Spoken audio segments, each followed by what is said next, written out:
We know you have a lot of Sucky Broadcasts to choose from, so thank you for listening to this Sucky Broadcast.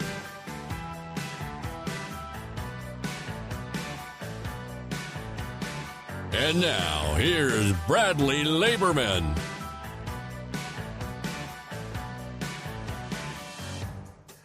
What's up, everybody? Welcome back. I've been on a long hiatus, and I have returned like some biblical character back from the void. I have returned to bring you more suckiness, the most suckiness I can give you. But we are no longer the Sucky Podcast. We are officially the Sucky Broadcast. And I'm doing that because I'm trying to make us look more professional, so people want us more in their lives and all that good stuff. Hope you've had a long hiatus while you were not listening to us, I guess. And I can tell you that I personally have moved from Chicago to Dallas-Fort Worth area. I currently reside in Arlington, and I can't touch this desk that I found on Facebook Marketplace because it wobbles too much and it makes my camera wobble. So that's me. But anyways, welcome to this Sucky Broadcast. I promise you, we're back. We're not going anywhere. I'm not going to disappear for a long time or anything like that. You can follow us on all of our social medias, and it's going to be a good time. A good time is going to be had by all. I'm going to bring in guests. We're going to try to stay off the political bandwagon. I know you guys think, oh, Bradley's political all the time, whatever. Nope. On this show, it's just me being funny and clean shaven. Because if you haven't noticed, I also shaved my beard because I was like, new me. I don't know what I was going to say there. Anyways, it's going to be a great show. Let's get started right now. Put your hands together. My guest for today's show is an individual that I have discovered through driving around the Dallas-Fort Worth area and seeing a billboard for a sign that said, with some old man on the front that said, "Hey, I'm back." And I was like, I don't know who the hell that guy is, but I guess he's back, whatever. And so I saw, come and listen to me at The Freak. And I was like, you know what? The Freak sounds like the radio station that I want to listen to. And so I started listening to the Freak, started falling in love with all the various voices on there, but none so sweet, so harmonious as Sweet Grubes. Michael Gruber is joining me now. Hello, Michael Hello. Gruber. Welcome to the show. Good. My voice sucks, so I think this will be a good fit. You know what? I'm going to tell you before we get into everything. You visualize what you think people look like. And when I first heard the show, when I heard the downbeat, for example, that'll be the one I really visualized. I thought you were this like tall, stunning guy or whatever. Danny was how I pictured opposite. Danny was how I pictured Danny. Reiner was how I pictured Reiner. And Sir Royce was like a little Weasley guy in my brain, in my like a little like, yeah, look at me, guys, blah, blah, blah. And I that's how I pictured him in my head. And then when I finally met all you guys, when you invited me to come and be on the show for a drive time or whatever it's called, I was like, yeah, nobody looks what I thought they would. So welcome to the show, Grubes. Good to be with you. Yeah, that's about the story of radio. You always picture what they look like in your head, and then very rarely do they look anywhere close to it. Except, like you said, Danny, I feel like is pretty easy to visualize for some reason. But everybody else, like Saroy, you don't imagine him being a giant slab of Lithuanian beef. Right. I think what it was I heard him. I think he was playing a race car driver, and he was doing a game show, and he was the race car driver in this game show. And I thought, oh, this guy's a nerd. Like in my brain, I go, this guy is clearly a nerd. He's probably got like a backwards cap and like big glasses, and like I don't know, like in my head, because I worked in radio. I worked in radio for a long time, and so working with different people, I've gotten like an idea of like here's what everybody looks like, and that's in my brain. That's why I just thought that's what you guys look like. Now I lived and learned. It's great. Yeah, And yeah. The majesty of Garland Richardson is the Soroy race car driver character. That's it. Which is so two cities here in DFW. Right. And I got that's the funny thing is I think you knew that too. Is when I first moved here, like I said, I saw the billboard, had Michael Reiner on it, Texas Hall of Fame radio guy, and I didn't know who he was. And it said I'm back and I'm on the air here, and I went there and whatever. And when I got on Facebook and said, "Hey, I like this. I want to get on Facebook and be like, I'm here, guys." So I went into this Facebook group that you guys have set up for the radio station, and everybody just started like hitting me with these inside jokes that I didn't get. And I was just like, I just moved here and I don't get these inside jokes. The other thing that did annoy me though is, and this is anywhere, is when I go, "Hey, I moved here from Chicago," and people are like, "Oh, you must be excited. There's a Portillo's here." And I'm like, I'm not from Chicago. I just lived in Chicago for a couple years. It's a hot dog. Like what can you do with a hot dog? And sorry, Chicago, sorry, whatever. Please don't send people after me. But Portillo's is just a hot dog place. I don't know. There's only so much you can do. Yeah, right. I lived by Wiener Schnitzel when I lived in LA. And for me, that was I was like, 5 corn dogs for $5. Sign me up. I'm there all the time. I want that. I was right next door. That's why I'm actually losing weight now, but I was big for a long time, and it was because it was $5 chili dogs and $5 corn dogs. Anyways, I'm glad you could be thank you. Congratulations. You're the first guest on my show. I'm honored. Seriously. It's a really cool thing, getting to know you a little bit and all that. I'm honored to be your first guest on the rejuvenated Sucky Broadcast. Thank you. Resuscitated. Yes. Something like that. So I'm fascinated by you because I just thought, oh, this is some board op from some radio station or whatever like that. But no, you're famous. And something like that. And you're humble. You're so humble. And so, but tell me, give me the history of Grubes. I give it to everybody right now. The history of Grubes. Man, so I'm 37 years old. I was born, raised, and never left Dallas, or at least the DFW area. So I've been here my whole life.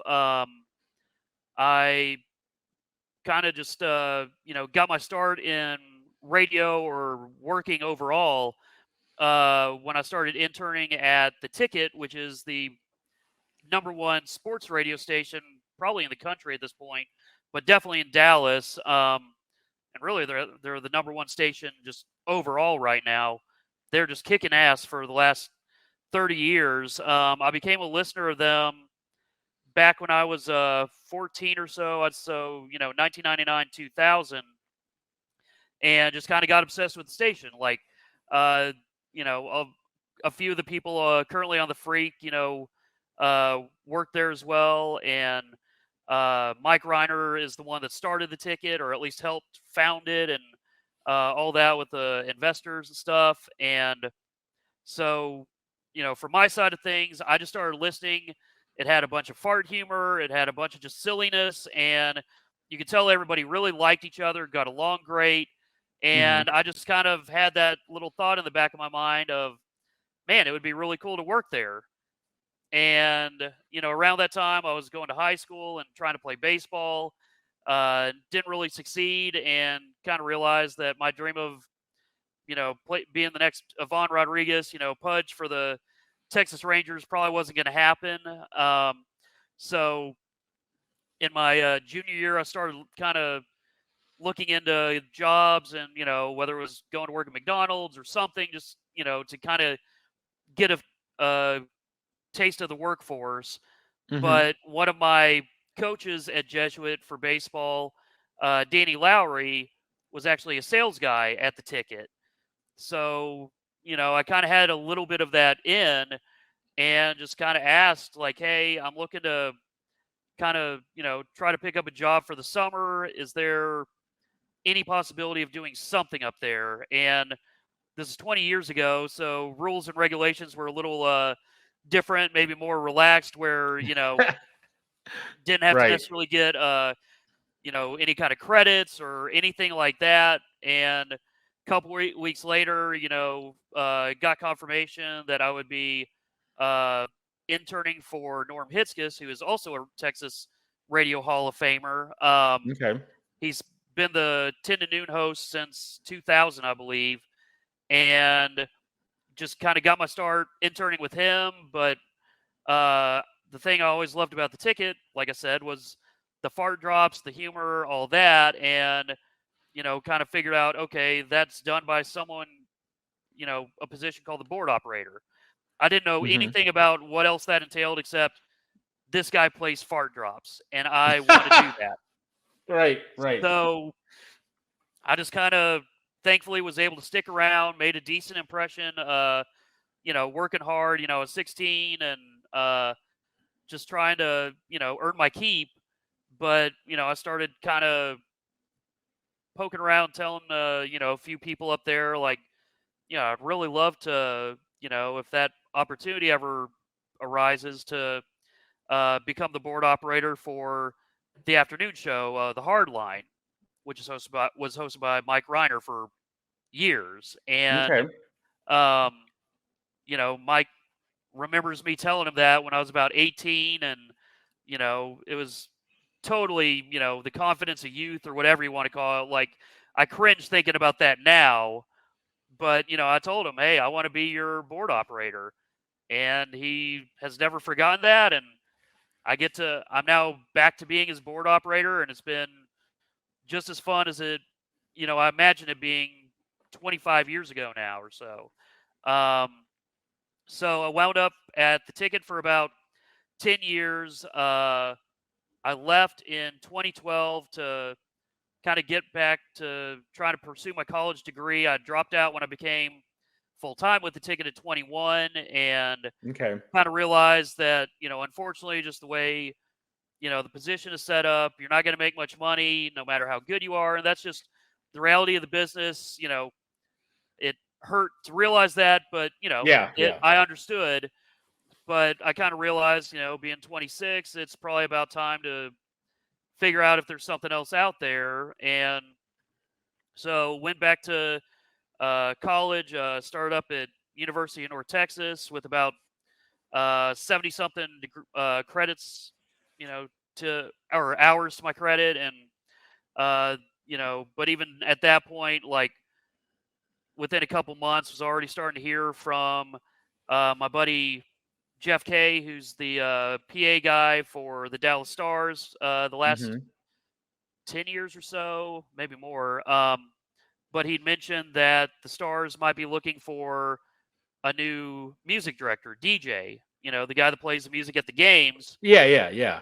And I, asked if I was interested. I told him, like, I like hockey, but I don't really understand it, and I've never played music for, a sporting event or anything like that. But sure, it's a job opportunity. Like, I'm not going to immediately say no.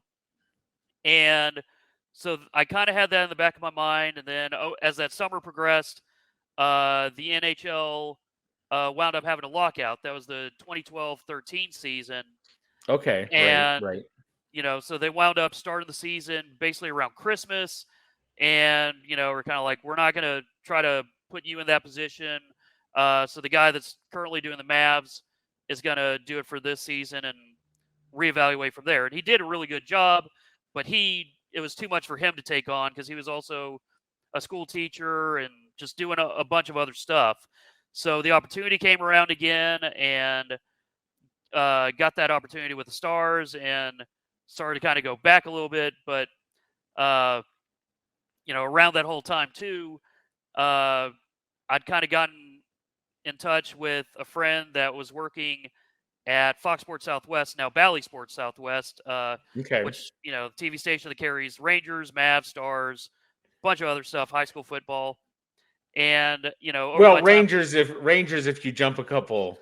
Yeah. Hoops, right. Yeah. It's a whole thing right now that I don't really have any control over. And apparently no one really does. But Right. he, we'd been friendly while I was during my time at the ticket because we kind of exchange audio with each other that one side or the other might need, and he would always kind of say, "Hey, if you ever want to start making some real money, let me know, and I'll bring you over and start training you on the audio board for Fox Oh, wow. Southwest." Okay. And so I started doing that. Freelancing, kind of, picking up maybe like a weekend shift or two, each week, like nothing crazy because I was still at the time, taking classes and all that. But then just as things kind of progressed, I realized, okay, there really is some, money and some legit work that can be done with Southwest. And then when the Stars thing became official and realizing, oh, this is pretty decent money for, working a game. Yeah. I dropped out of college again. And, jumped back into, doing the Stars and Fox Sports Southwest. And then over the years, got an opportunity to take over as the Mavericks DJ because unfortunately, that DJ Wiz T was his stage name, passed away during the 2014-15 season.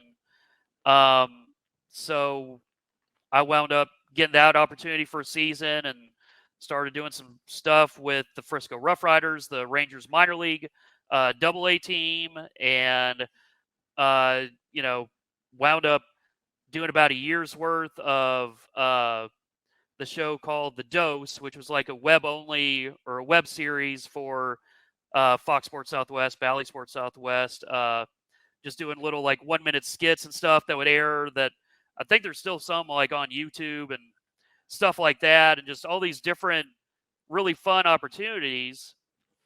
And then, before the 2020 season, got the opportunity to take over as the Texas Rangers music director, and that was a lifelong dream. Working for the Rangers and getting to be the guy playing all the prompts and sound effects and walk-up music and just all the stuff that I'd heard from my entire childhood to present day, and then wound up getting this opportunity with the Freak, and it kind of felt like coming home again. Working with Reiner and Danny and Soroy and Ben and Skin, who I was their first weekend producer back nearly 20 years ago on the ticket. Okay. So me and Ben and Skin go back a long ways, and I've known Christina for a decade, and KT. I was the first person from the ticket that he contacted trying to get a job up there, and so I was the first one to kind of reference him over to the person that eventually did hire him, and Kavanaugh I've known for forever, so, and Julie, of course. Like, I've just known all these people forever, and just been treated like an equal. Like, there's no, like, you're a board operator, and I never really experienced that at the ticket either, except for just the nature of the position itself. But right. I have noticed that because I didn't even realize you were the board operator. I just thought you were this cool guy that somehow was on both shows. Right. And because when you go to the website, you see Grubes on Ben and Skin, and then you see Grubes on the Downbeat, and you're like, wow, this guy's so good. He's on 2 shows.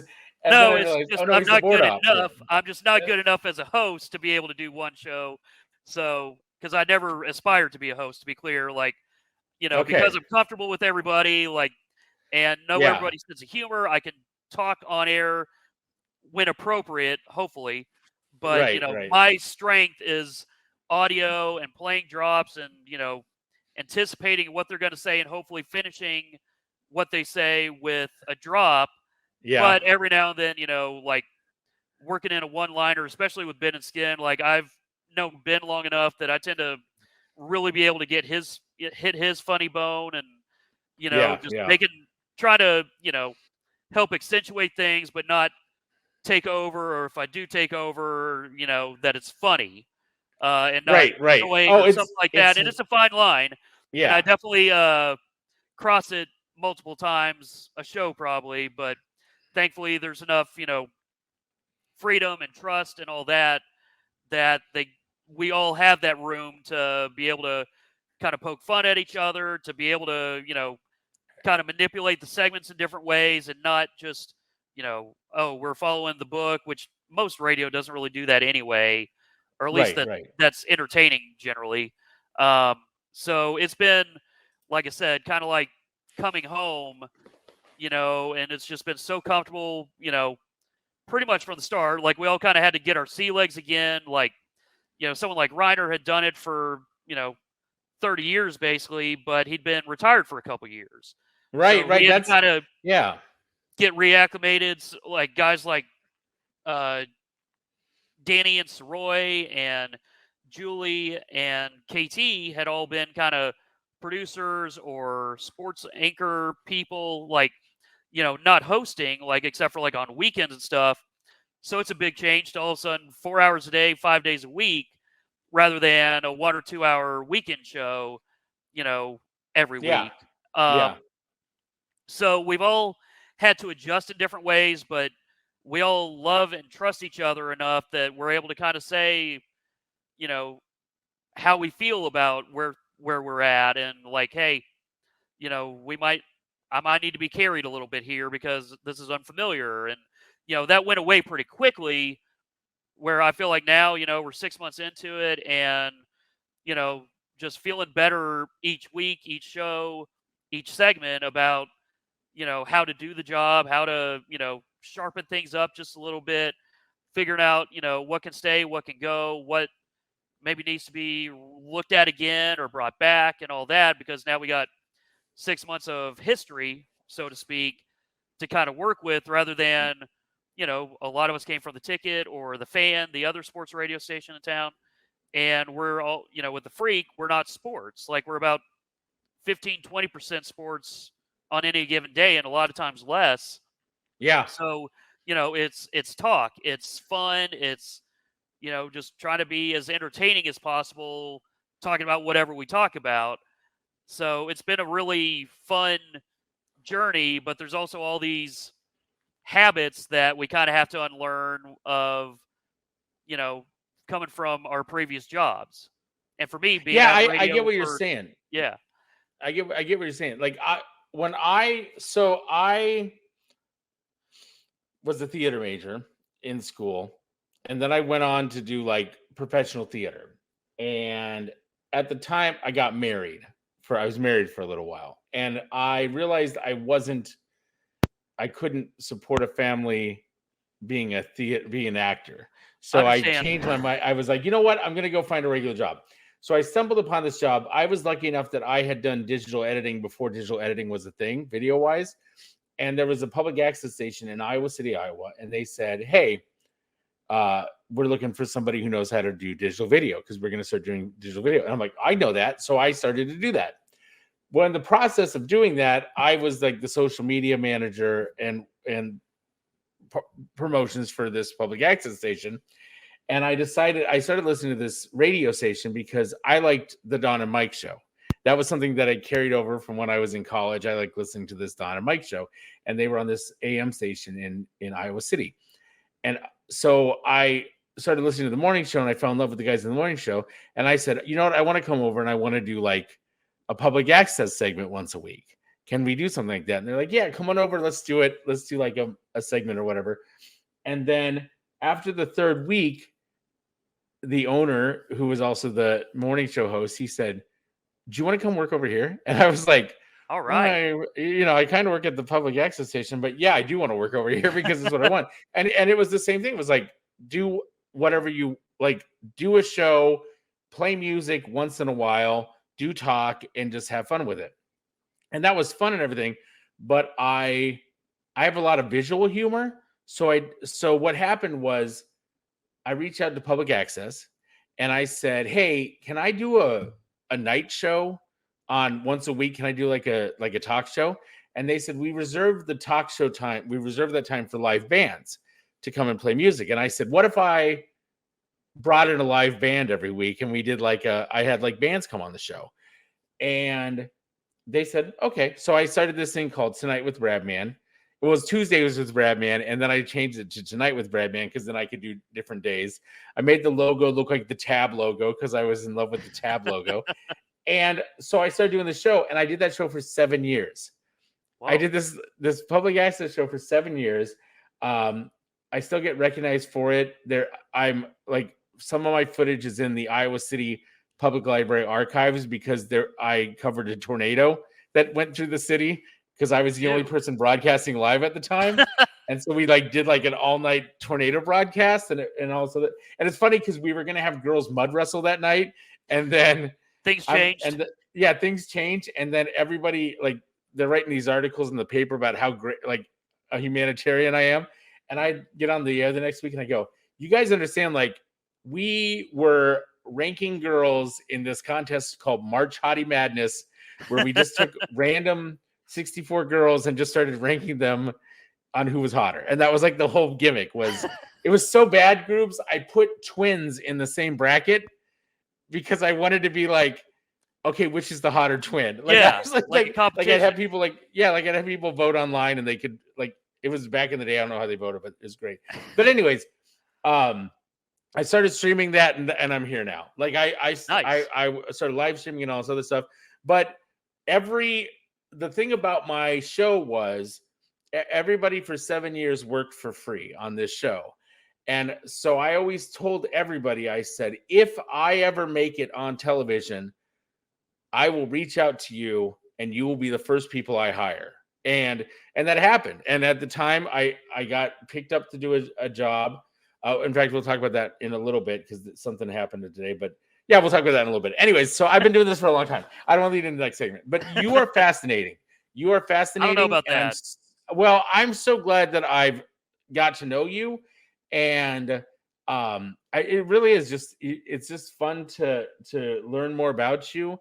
And my one question, because Ben always says this, do you really have bobbleheads? Yes. Is that a real so yeah. They actually did bobblehead nights with you?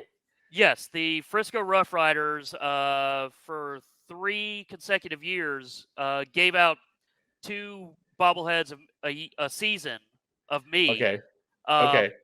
So with the Rough Riders, that kind of came about just me being an idiot on Twitter. I would tweet about Rangers games a lot. I still kind of do. I haven't gotten to do it as much the last couple seasons, just between working for the team the last few years, and then now just feeling like I never have a night to really watch.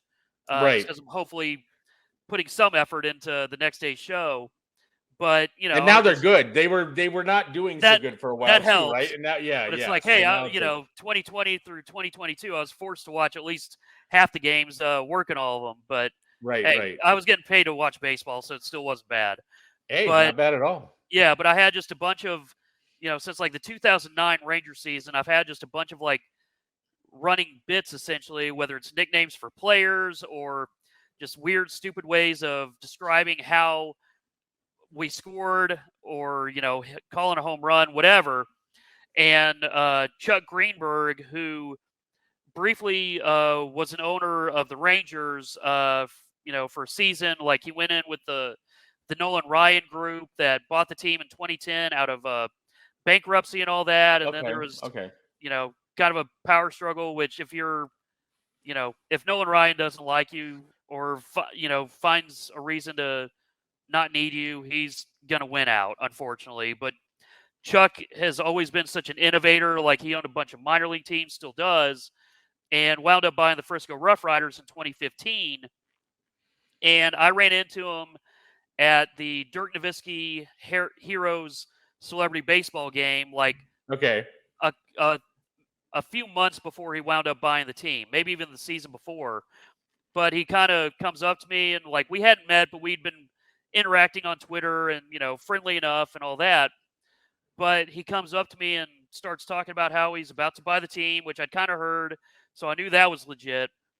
But then he starts talking about this idea he had for basically giving me the keys to the stadium for a night, every Thursday night home game, which there's about 10 of those a season, let's say. Okay. And, whatever wacky bits and all that, basically giving me the run of the place. And it would coincide with Thirsty Thursdays. So it's like dollar beer promotions and all that. And, just basically having a big fun time. Okay. And one of his ideas also included bobbleheads. And Right. that's where I started thinking, okay, now he's messing with me, because I knew that he was friends with Ben and Skin, who I'd still kept in contact with even after we, stopped working together. And so I was like, all right, Ben and Skin have somehow set me up for this weird prank with me and Chuck Greenberg. And so I was friendly, I was cordial, but the whole time I'm thinking, this is BS. Yeah, right. And, Okay. and then a few months later, the deal becomes official. He takes over the team, and he messages me again saying, hey, man, it's real. I bought the team. Let's meet for lunch. Okay. And so that's when, the ideas really started flowing. And, the first season, the two bobbleheads, one of them was me like raising my fists. And the other one, I think, was like me laying on the ground or something. Okay. And then the next season, it got weirder with like I was a centaur and riding, and another one where I was riding a unicorn farting out rainbows. And then the third season was me with like, basically a toilet, but like set up like a toilet set up like the Game of Thrones throne, with the swords and all that. But me with like the Captain Morgan stance with my foot on a toilet, so it's the King of the Iron Throne.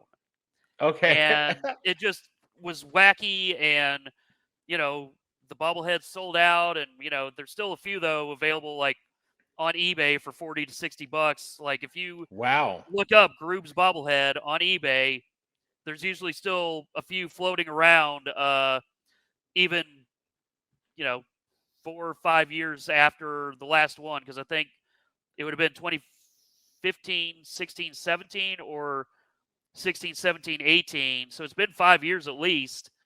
But it's like I'll still have people, either. Sorry, Yeah, I looked him up. I thought so, but like, people still tweet me either, pictures of their own bobblehead collections, and I'm on there, or they go to like some pawn shop or antique shop and randomly see, one of my silly bobbleheads, and it's just been a really weird journey the last 20 years of whatever you want to call this thing I've been doing. Oh, So it's weird. It's ridiculous. Wow, this one's for $50. I'm telling you. I was trying to figure out which one am I going to buy out of these and put them in my background of the show, because these are great. You, my friend, have just amazed me by that. Like, I thought that was a bit, right? To know that that's real and that you have bobbleheads and that all this stuff, that is amazing. That is fantastic. And I also, what I admire the most about you though now is that I know that you had all this stuff and you were like, you know what? They want me to work at the Freak. I'm going to go work at the Freak. And you kind of said, goodbye bobbleheads. Hello Freak. Like sort of thing. And it was like, and I'm like, wow, that's incredible. That's dedication. It's just been a weird journey. And, like, did they ether you? Did you wake up and you were in the control room of the Freak? And then, okay. Yeah. Like I, every now and then, still think like, wait, I'm working with Reiner again. I'm working with, Danny and Soroy and their hosts now, and Ben and Skin and just everybody. And so, like it's just been a weird, fun, obviously, journey the last 20 years of, being full-time in radio for the majority of a decade, and then becoming a freelancer, picking up all these jobs. And then I've been kind of looking to get something a little more with stabilized hours and not working as late and all that. And, I hadn't really expressed anything, to anyone necessarily about that, but it would have been weighing pretty heavy on my mind of like trying to find something that's a little bit better balance of, lifestyle and, ideally still having fun and still being able to make a living.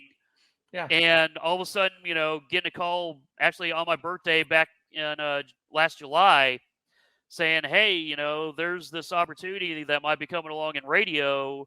it wouldn't be at the ticket, but would you be interested? I was like, well, I'd want to know more, but I'm not going to, kind of like we mentioned earlier, I'm not going to just outright shut it down. But when you get, a little more info that you can tell me and all that, come back to me. And about a month later, I get a much bigger idea of what the plan is. And, it's still a little bit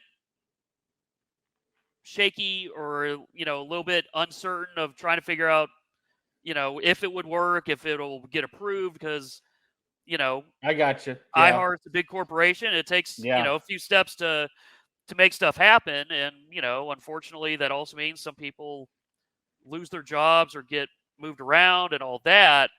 And it's like, it's a weird spot to be in, but selfishly, it was a really great opportunity if it could work out. And so far it has. So awesome. I'm just so great. Yeah, just really thankful. And as I like to say, just try not to screw it up. Right. You can stick around with me for a while, right? Oh yeah.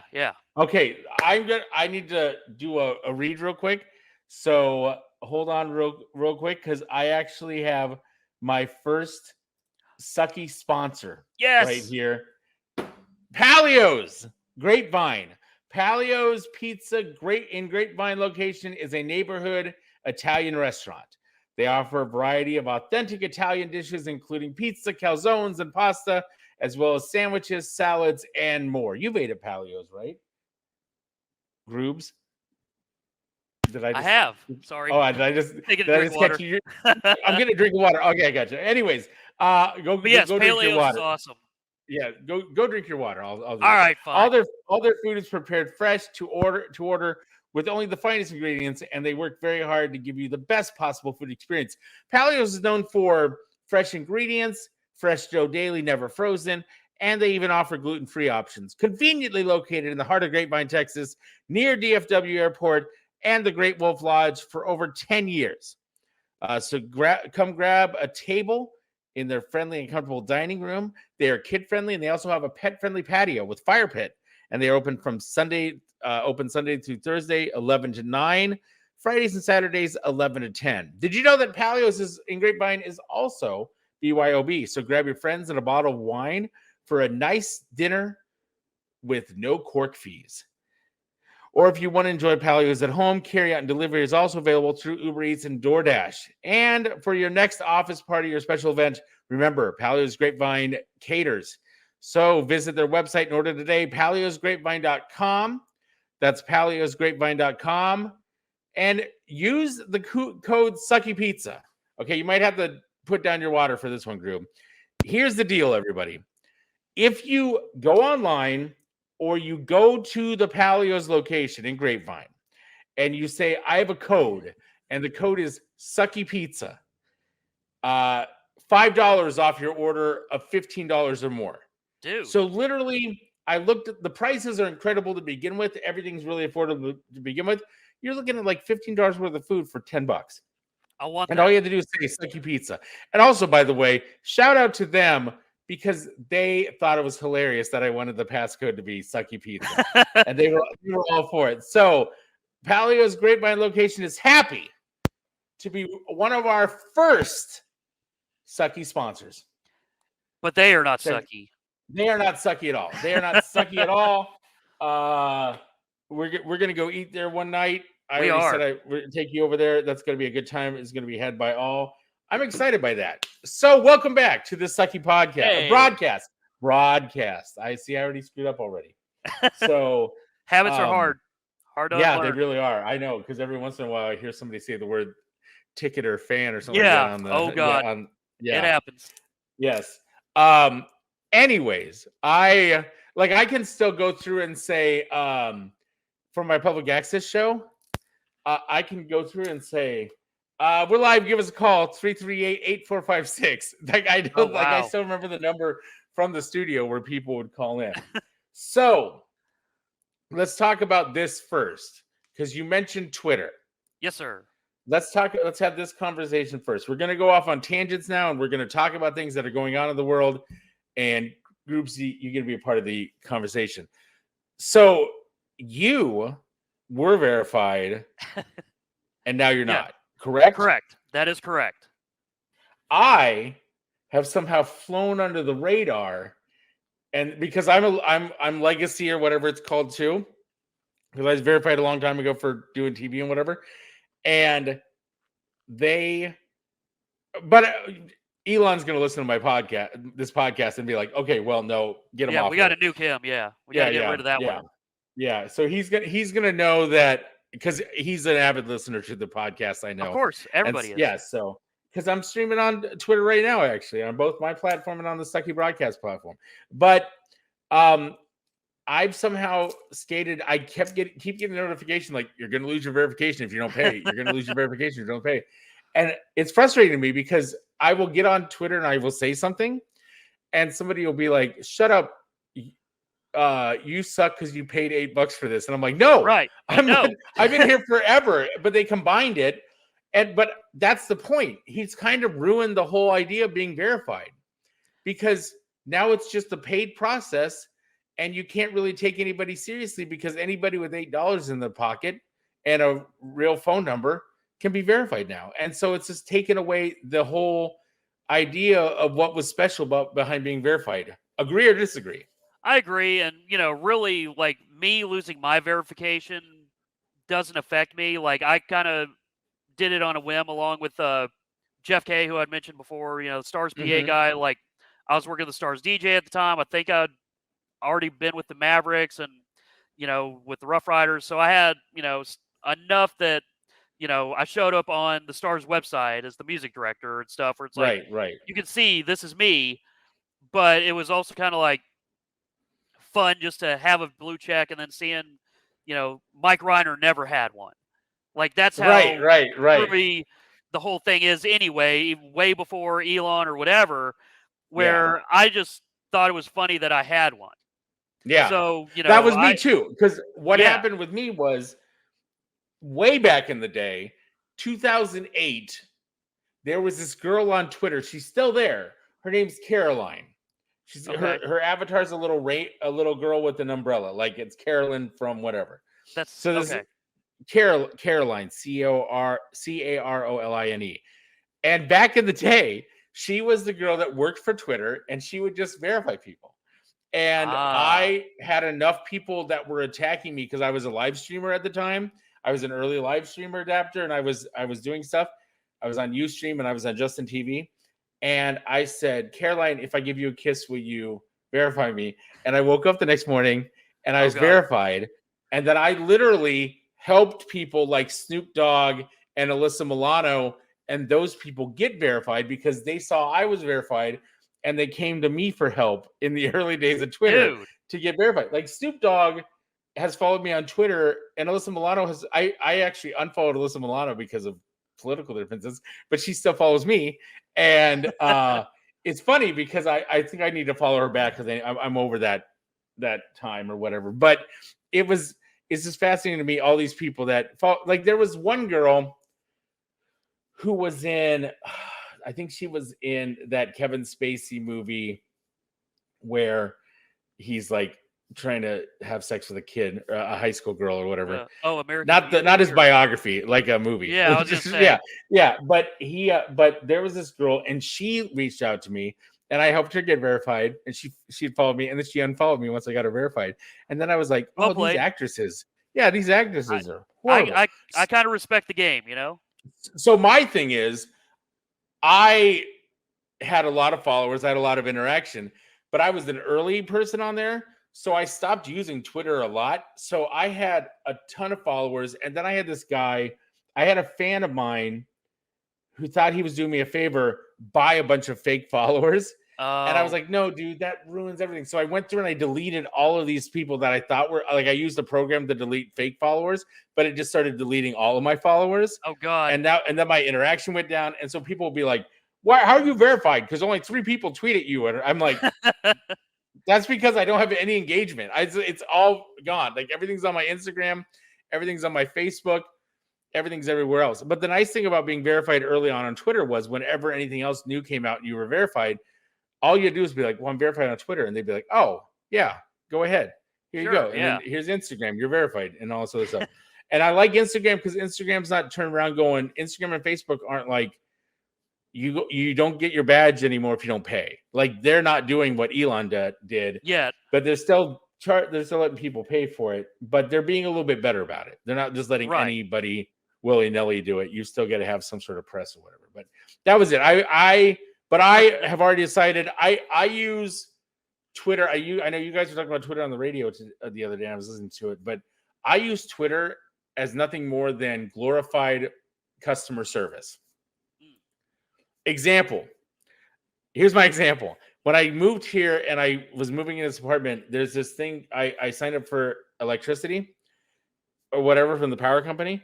And they said, oh, we're going to connect you to All Connect. And this company's going to like make you, they'll help you set up your internet. I'm like, oh, cool. That's great. Whatever. So this girl on the phone keeps talking about how just for calling today, I'm going to give you a $150 gift card. And I'm like, cool, $150 gift card. I'll take that. That's great. So get to the process, signs me up for, she's going to sign me up for AT&T. It ends up going through Spectrum. So I signed up for Spectrum. I'm on here. Thank you, Spectrum. I can do this show. And and then I wait for a week and I don't see my gift card. And I'm like, why don't I have a gift card? So I get on Twitter. I'm like, hey, how come I don't have a gift card? Like, I'm supposed to get a gift card. And they were like, oh, that was only if you ordered AT&T. And I was like, she didn't say that. She said, I get a gift card no matter, like, I get a gift card. Right. And they were like, she said it wrong. We can't give you a gift card. But she goes, but yesterday they called me. They call me. That's when you know you're good on Twitter, is when they're calling you on the phone because they've gotten your number somehow from finding your name on Twitter. Because I'm the only laborman in the world, so it's easy to find me. Fair enough. And they're like, we can't send you a gift card, but we're gonna mail you a check for $150. And I go, sweet, send it over. Yeah, hell yeah. I'll take it. Yeah, I go, well, you don't have to do that, but I will take that because yes, thank you. Because I'm just like, whatever. But anyways, that's Twitter. So I'm proud of you, and I hope you're proud of me that, once they take it down, I'm not concerned about it because being verified is more of a curse than anything. Because anytime you try to say anything, people are like, shut up, you stupid blue badge person with no brain or whatever. And it's just really just like, what's the point? It's just the people are angry if they're verified. Now everybody's getting verified. So now it's a joke. So. Yeah, and I've been lucky where, with Twitter, like I've been on it long enough and doing the jobs that I've done, like I've kind of always been a little bit insulated where it's like I've got my group of people that know how I tweet. It's stupid. It's silly. I interact a ton with, friends, followers, whatever you want to call it.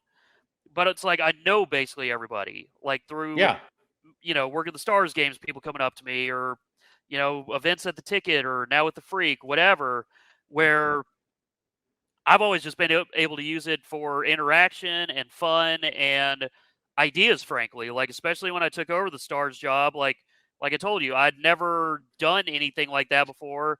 I didn't really trust my taste in music of what would make the most sense for a Stars game, especially since they were looking to go in a bit of a different direction, a little away from the traditional hockey experience, which they'd always kind of done, but, they really were looking to change things up. And so, being able to have Stars fans that also knew my humor and, some of the way I did things, were able to kind of say, this song might work for this situation. And so, for me, Twitter has always just been, interacting and having fun with people. And, thankfully for me, the blue check never really amounted to anything except for, like I said, just having fun, be able to kind of poke people, my friends that don't have one, even though they absolutely should over someone like me. Right. As somebody who lived in Hollywood, the blue check has helped me to slide into girls' DMs, into celebrity DMs. And that's been fair enough. Yeah. So because Raya won't ever accept me as Raya because I'm fat. I know that's the reason why Raya. I don't know if you know what Raya is. It's like some sort of like celebrity dating app I've been trying to get on for 10 years. Yeah. So anyways, okay. So let me show you something real quick. I'm going to show you a clip. It's a little bit of a long clip. I might not show you the whole thing, because I'm realizing now I might not show you the whole thing. Plus, Uh-oh. even though I'm on this, I feel like I don't own the copyright to this. Let me give you a story, okay? So I just did a podcast today. I was on another podcast this morning, and that's because I used to do a website called I Dump for You, where I would break up with people for other people over the phone. Oh, I did God. this from 2008 to 2012, or 2009, 2012. This is what I did. As soon as we put it out, so what happened was I was with a group of friends that I had met from being on social media and doing stuff and being an early adopter of social media. And I was with this YouTuber. His name was Swift Karate Chop. He was a real popular YouTuber at the time. And there was this guy named Louie who worked with dig.com, or was an influencer on dig.com. And I said, I had this idea because I used to do radio. I want to do videos where I just break up with people. I'm going to like reach out to people, get people who need breakups, break up with people, edit out anything that's like too personal of information, put them on YouTube with just a graphic, and put them out. And my friend's like, that will never work because everybody wants visual a lot. I'm like, I'm going to do this, right?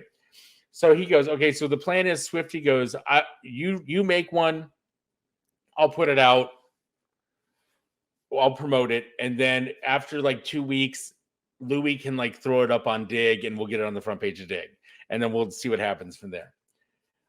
I reach out to people on Twitter. I get 5 breakups. I edit them. I put the best one on. I put it on there. The audio is not the best in the world because it's early on, like me, like recording with a microphone on my phone and like trying to do stuff. Swifty promotes it.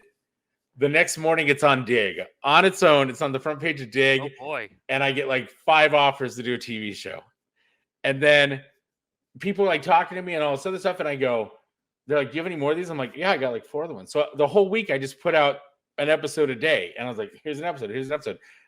My YouTube page blew up. I got like a bunch of followers really quickly on there. And yeah, I ended up doing a TV show. So I went to New York City. I worked with this production company called Picture This Television. They had been doing Kathy Griffin's My Life on the D List. They did a couple other shows, like a cooking show and some other stuff. And they're like, we want to do this thing. And right now it's a battle between MTV and True TV. And I found out after True TV won, MTV reached out to me and they're like, we would pick your brain for any other idea that you have. Now, I want to be clear. The phone calls were real. That was all real. When I got to True TV, however, they sat me down at a meeting and they said, Bradley, this is a quote of what they said. They go, Bradley, a grown man crying because his car is being towed is good television. But a grown man crying because his car is being towed, who is dressed in a chicken suit, that's True TV. And Jeez. So which one of these breakups would you say is your chicken suit? And I'd be like, well, these are the breakups and the producers were like, these are the funniest breakups. We want to buy the rights to these. You can never have these again. And I'm like, okay, whatever. And then they kind of went through and re-scripted them. And then they kind of faked them up a little bit. And I was a little disappointed, but true story, I had complete production control. And I reached out to my friends and I said, who wants a job? And not all of them had families and nobody wanted to leave Iowa. So, well, but I did what I said I was going to do. I said, yeah, you followed through. You can move here now and you can get a job. And then the show's going to get canceled later on anyway. So it won't matter anyways, because Impractical Jokers comes out at the same time and they kicked me off of the work. But I do feel bad. I do love Impractical Jokers. I do too. I didn't for a long time, but I do. I got over it. But right here is... So let me tell you what happened. So they were going to do puppets. They were going to do all this other stuff. We decided on animating the calls. And at first they were going to be like, we're going to animate the whole thing. They're like, no, we're going to have Bradley be live action and we're going to animate the call part. And I'm like, I'm in on that. But at the time I was a huge fan of College Humor. Mm-hmm. And I was like, can you give me the guy from College Humor that does the animations? And they got him. And so here is I Dump for You, which I'm probably not allowed to show, but I'm going to show it anyways. And here's some audio from it. This is I Dump for You, the only episode that was shot. Here's a segment from it right now.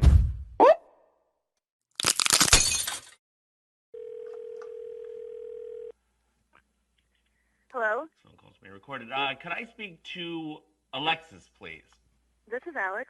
Alex, hi. This is Bradley from IDoneForYou.com. I am calling you. Who is this? It's Bradley from IDoneForYou.com. I'm calling with a message from your boyfriend, Derek. Okay. Derek wants me to break up with you because you are turning into a vampire and it's creeping him out. What? That's ridiculous. Okay, Derek said that you recently have begun acting more and more weird and that you colored your hair dark black and Oh my God! I guess Really? you don't go out a lot during the day. That at first he thought you were sick, but then he says that your friends have seen you hanging out with people who drink blood. Oh. And he is convinced that you are drinking blood. That is so ridiculously low. What the fuck? Okay. Are you kidding? Okay, one time at a party, my friends and I were drunk and we were. Well, okay, wait. One time you were at a party and what? I do not do it on a regular basis. Oh my God. What kind of blood was it? Was it human blood? No, it was cow blood. Oh God. Okay. Seriously? All right. I can understand, like, oh, I got drunk at a party and I made out with somebody, or I got drunk at a party and I took my shirt off and danced on a table, but I've never had anybody said, oh my God, I got really drunk at this party and I drank a bunch of cow blood. Okay. Did I say a bunch? Don't go putting words in my mouth because I never said a bunch. Okay, I am not putting words in your mouth. All I'm saying is that he's honestly afraid of you, and he doesn't want to break. Okay, there we go. Yeah. So there's that. That's based off of a real call, but they had me call an actress and do the whole thing over. It was, but that was That's insane. That was I Done For You, and I had a lot of episodes, and these guys were like, So what happened was I randomly was Googling I Done For You because every once in a while somebody will tweet at me or say, hey, aren't you Bradley from I Done For You? And I Googled myself and a podcast came up and I was like, whoa, weird. That's weird. Who's talking about me? And it's like 2023. And it was these guys and they were just like, when I was a kid, I used to listen to I Done For You all the time. And then Bradley disappeared off the face of the earth and he doesn't do anything anymore. And I was like, whoa, hold on. I'm still out there. I'm still doing stuff. So I messaged their podcast and I was like, I am still doing stuff. And that was kind of offensive or whatever.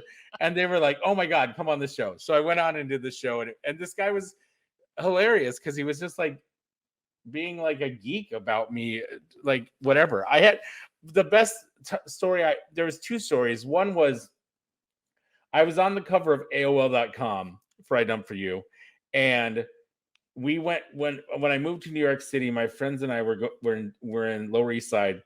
And there was this place called Pianos, and I loved Pianos. It's the bar where Lady Gaga was discovered. Okay. You know? And so we're going there, and there's a huge line. And my friends are like, show them your phone and show them you're on the cover of AOL.com. Because I just got like an iPhone, so I could like show like I could like open up the web on it. I was like, look at this. And I'm like, okay, whatever. So I go up to the front of the line. I'm like, hey, what's up, dude? Can I get in? I'm kind of a celebrity. I don't know, like I just like say that. I was like, hey, you know, and so I show him AOL.com. He's like, oh, dude, that is you. Come on in. Opens the thing and lets me in. So then 3 months later, we're drunk. We hop on we're super drunk because we had some sort of like mixer or something like that. And my friend's like, let's go down to Pianos and get in. So we go down to Pianos. There's a huge line.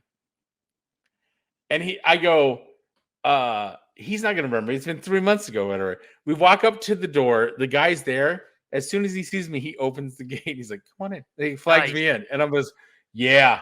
And then I go, I'm going to move next to Pianos because, and I did. I ended up getting an apartment next to Pianos because I'm like, I can go here whenever I want. So that's what I want to do. The other story was I was in New York City and there was a restaurant that had just opened up called Bonchon, which is now everywhere. Yeah, chicken. Love it. It's great. And I was ordering, and the girl behind the counter was like, because I never showed my face. Like nobody ever saw what I look like on stuff other than when I was on TV doing an interview. And this woman goes, are you Bradley from IDoneForYou.com? And I go, yes, I am. And she like makes her friend take pictures with me and all this other stuff. And I'm just like, that was so weird, and it was such a high because I'm like, I've never been recognized, and to be recognized just by my voice was a big deal. So That's I was amazing. happy with it. I loved it. I love that stuff. That's what I love. It's pretty magical. Like, yes, it was. It's still weird, for me getting recognized or, all that, 20 years into doing whatever the heck I'm doing, and it's a really cool feeling, but it also feels like me. Yeah. And that's right. It's like forever ago too, right? This is stuff that you were doing forever ago, and people are still recognizing you from it.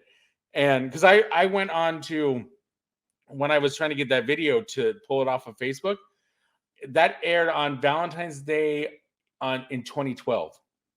Wow. Okay. And so I was looking at the comments, and it was like, and the comments were all like 11 years ago, and I was like, Jesus, Oh, that was 11 years ago, and I've done like a million other things since then.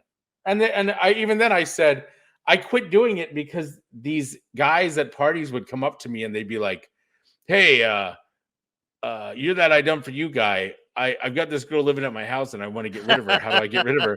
And my whole thing was like, I was really trying to help people. Like I was like, relationships can turn toxic when one person wants to get out of the relationship and nobody can end it. And so it just turns into like this huge mess. And so I just was like helping people. I remember Savannah Gunthries was on the weekend show for the Today Show. Now she's like a major Today Show person. And she was on the weekend, and she went in and she was like convinced she was gonna like destroy me on Sunday Today Show. Oh, which by the way, I got to throw footballs with Chad Ochocinco. I remember because we're in the dressing room and he's getting his makeup done. I'm getting my makeup done, and I'm like, "Oh, I break up with people." And he's like, "Dude, that's awesome." And then he's like, I was playing him like videos. I was playing him like recordings of my breakups or whatever. And then he's like, "You want to throw a football around?" I'm like, "Yeah, you kidding? That's great." Anyways, God. I had these fun memories of just random things that happened because of that stuff. And I love it. So, and I love where I'm at now doing this podcast. Glad to have you here, man. Doing this podcast for free. Thanks for coming on for free too. I mean, but again, thank you to Palio's Pizza for being my Sucky sponsor on that. I was gonna say we're gonna get some pizza soon, so that's good. Yeah. For me. That's gonna be great. So one more thing I wanted to, I had a list of things we were gonna talk about, right? Yeah. Oh, you know what? I think we can touch on it real quick, but I think the baseball guy, Anthony Bass, that guy's he's a former Ranger. Yes, like probably 5 or 6 years ago at this point, but yeah. Right. And so he posts on social media that his wife had to clean up popcorn that his kids had spewed all over the floor, and the stewardess made my pregnant wife get on the floor and pick up all this popcorn. But when you look at it, you think he's there, right? But then you told me he wasn't there. Yeah, he didn't do a very good job of explaining that part, and that does, I think, change the context some. Yeah. And it is a pretty weird thing for the flight attendant to just be like, "No, you do this." Like, I understand, I guess, that they're just like, I've got enough other stuff to deal with, and maybe they couldn't tell that the wife was pregnant, or I don't know, but it's one of those I can kind of see both sides. Like, I don't think anyone really looks great because I can't see the idea of like, hey, I'm gonna send my pregnant wife on a plane by herself with 2 kids. And that part, that's not ideal. There we go. I think there would be, hopefully like a relative or someone that could join, but maybe they were on the way to see him, or who knows. I try to, give people a little bit of a chance and all that. Not like, me. I don't know. Yeah, I don't know anything about Anthony Bass. Like, it's not like he's some, superstar pitcher. He's kind of been up and down, majors and minors and all that, where it's like he's probably not banking, relative to a superstar. But I don't know. It's a weird thing, like if they did know she was pregnant and just were like, "Nope, you gotta get on the ground and no one's gonna help you," that's pretty rough. Right. Okay. But I also think, Anthony Bass putting out a tweet, with basically no context except for what makes kind of, United or whoever, whichever airline looked bad, that also feels a little, like But he was on hiding a top little of something that, though, too. I think United did a good job of being like, okay, whatever. But I do want to say that I'm very proud of these airlines that have said things like when Spirit had to cancel a bunch of flights because of something that happened, and Spirit Airlines was like, everybody's like, dude, my flight got canceled. You owe me a hotel. And Spirit Airlines is like, bro, you pay $19 for this ticket. We are not going to give you a hotel room. Like, you are out $19 on this ticket.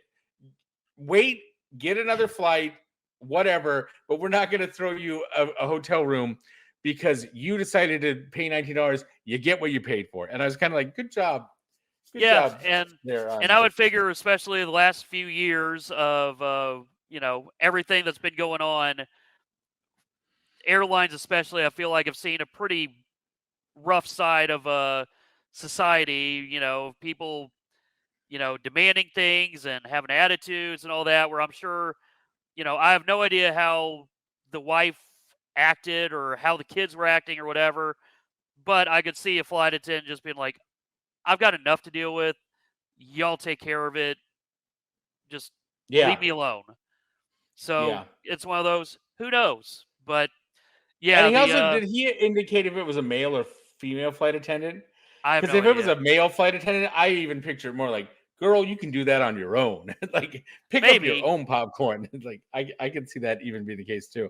All right, but here's what I wanted to. This is the last thing I want to talk about, and then I'll let you be on your way for the evening.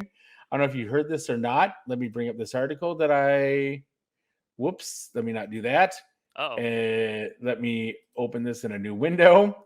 I almost closed the show. I didn't mean to do that. That would not be ideal. That would not be ideal. I was just like, oh, I'm just going to click this bookmark. And I'm going to pause this. Woody Harrelson confirms the crazy chance that Matthew McConaughey. Oh, something froze. Uh-oh. I'm still here. Come on. Oh, you're still here, and I hear you, so we're still on the air, so that's good. Woody Harrelson. Woody Harrelson confirms the crazy chance that Matthew McConaughey could be his brother.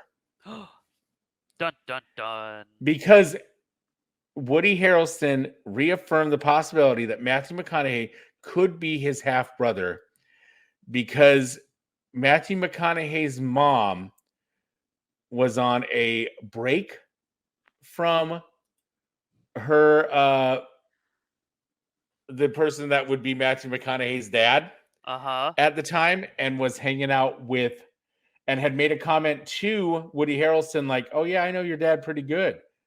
I know your dad pretty good. Like he said, there was a pause in there on what he said, but he said they've been thinking about doing a DNA test. They're thinking about it because they are convinced that there's a good possibility that Woody Harrelson, because if you look at pictures of them together, knowing that they might be related, they have the same nose and face. You can say they have the same face. So I want to believe that. Yeah. So breaking news, because it wasn't really breaking news on TMZ, and I get like TMZ stuff early. I don't know if you saw, I was on TMZ the other day. It was pretty fun. It was a good time. Wait, what?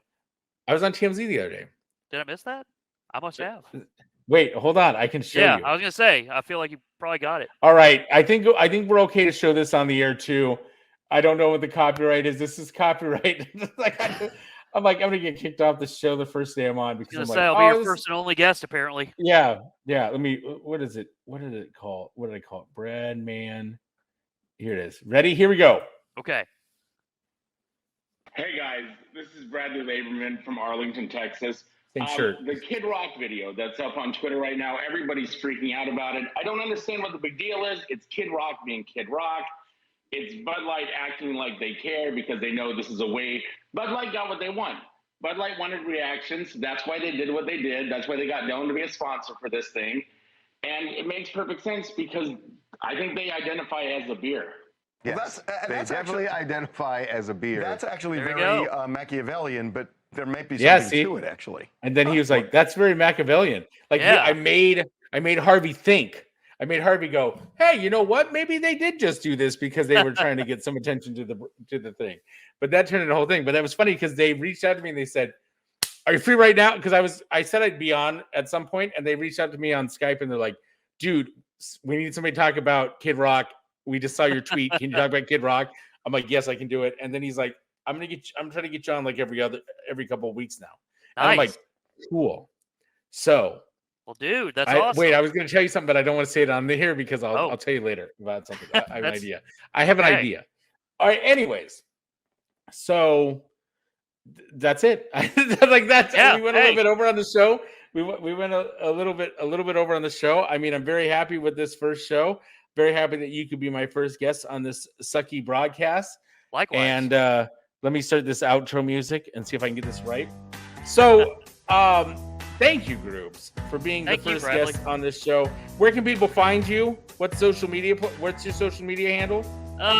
Twitter's my main thing. So at Tweet Grubes, I believe I've got the same thing for Instagram, and then Facebook. Like, you can pretty much just find me on the 97.1 The Freak listener group, and otherwise I don't really do much on there.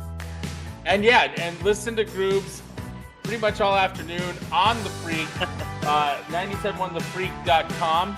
I'll give them a plug. They're not a sponsor or anything, but I'll give them a plug. You guys could know, but for all you guys have done for me, that's the least I can do.